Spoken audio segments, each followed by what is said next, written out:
Assalamualaikum warahmatullahi wabarakatuh. Halo semuanya. Perkenalkan kami kelompok 1, mata kuliah pengembangan metodologi pendidikan, agama Islam, yang beranggotakan saya Dina Sari Ningrum, dengan NIM 25306089090. Selanjutnya saya Rizkiah dengan NIM 25306088075. Dan saya Tokidin dengan NIM 25306088085.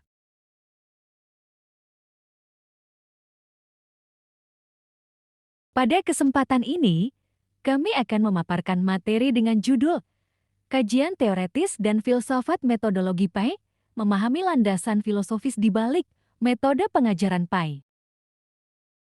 Tujuan dari presentasi ini adalah untuk memahami dasar-dasar teoretis dan filosofis yang melandasi metodologi pendidikan agama Islam. Dengan harapan, melalui pembahasan ini, kita dapat melihat bahwa metode pembelajaran PAI tidak hanya bersifat teknis, tetapi juga memiliki nilai filosofis yang mendalam. Metodologi pendidikan agama Islam atau PAI tidak hanya berfungsi sebagai cara teknik untuk menyampaikan materi, tetapi juga memiliki dasar teoretis dan filosofis yang mendalam. Landasan filosofis ini penting karena akan menentukan arah, tujuan, dan pendekatan dalam pembelajaran. Melalui kajian teoretis dan filsafat metodologi PAI, kita dapat memahami mengapa sebuah metode dipilih, apa nilai yang mendasarinya, serta bagaimana metode itu mampu membentuk karakter dan spiritualitas peserta didik. Tujuan presentasi ini adalah untuk menjelaskan dasar filosofis tersebut agar kita memahami PAI bukan hanya sebagai mata pelajaran, melainkan juga sebagai sarana pembentukan manusia yang utuh. Kajian teoretis metodologi PAI. Pertama, mari kita bahas kajian teoretis metodologi PAI. Secara teoretis, metodologi PAI merupakan seperangkat strategi, metode, dan pendekatan yang digunakan untuk mencapai tujuan pendidikan Islam.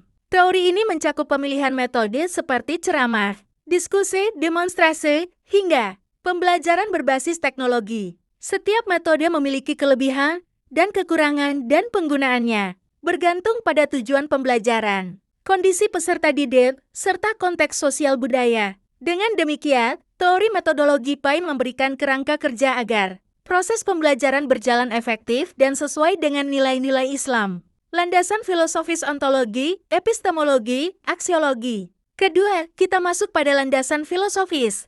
Landasan ontologis menanyakan, apa hakikat yang diajarkan dalam PAI? Jawabannya adalah nilai-nilai Islam yang bersumber dari Al-Quran dan hadis. Landasan epistemologis menjelaskan, bagaimana pengetahuan itu diperoleh? Relevansi dalam pengajaran PAI. Mari kita lihat relevansi filsafat metodologi PAI dalam pengajaran. Dalam era digital, misalnya, metode ceramah mungkin kurang efektif bila tidak dipadukan dengan diskusi interaktif atau media pembelajaran berbasis teknologi. Namun, nilai filosofis tetap harus dijaga, yaitu bagaimana metode itu membentuk manusia beriman, berilmu, dan berakhlak. Artinya, inovasi metode boleh berubah sesuai zaman, tetapi landasan filosofisnya harus tetap berpegang pada nilai Islam.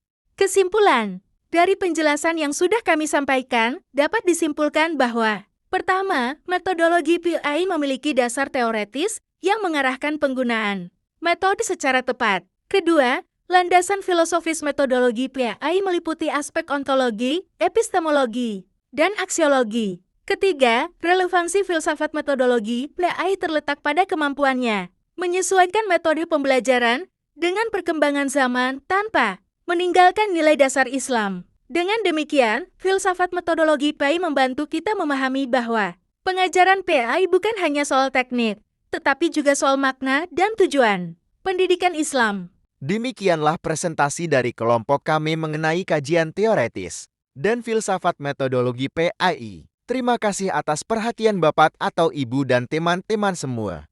Kami mohon maaf apabila terdapat kekurangan. Pergi ke masjid di waktu pagi. Hati tenang penuh kedamaian. Semoga presentasi kami kali ini memberi manfaat dan menambah pengetahuan. Wassalamualaikum warahmatullahi wabarakatuh.